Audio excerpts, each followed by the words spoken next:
جنوبی ہند بشمول تلنگانہ میں مانسون کی وقت پر آمد متاثر ہونے کا خدشہ ہے۔ بحر عرب میں ہوا کے دباؤ میں کمی کے مانسون پر منفی اثرات کا خدشہ ہے اور مانسون کی پیش قیاسی نہیں کی جا رہی۔ محکمہ موسمیات کے اعلامیے میں کہا گیا ہے کہ بحر عرب میں ہوا کے دباؤ میں کمی کے سبب مانسون کی پیش قیاسی دشوار ہونے لگی ہے۔ بتایا جاتا ہے کہ تیز ہواؤں سے کیرالہ میں بادل رخ تبدیل کرنے لگے ہیں اور یہ سلسلہ ہوا کے دباؤ میں کمی بند ہونے تک جاری رہے گا۔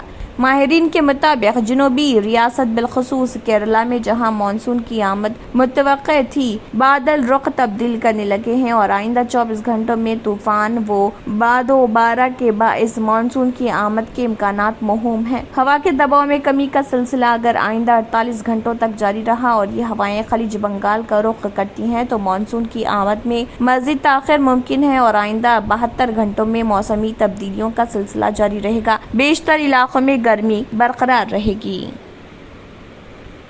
اگر آپ نے ہمارے چینل کو ابھی تک سبسکرائب نہیں کیا ہے تو یہاں پر ریڈ کلر کا سبسکرائب بٹن دکھ رہا ہے، اسے کلک کریں اور ہمارے چینل کو سبسکرائب کیجیے اور ساتھ ہی ساتھ بیل آئیکن کو بھی کلک کیجیے جس سے آپ کو تازہ اپڈیٹ ملتی رہے۔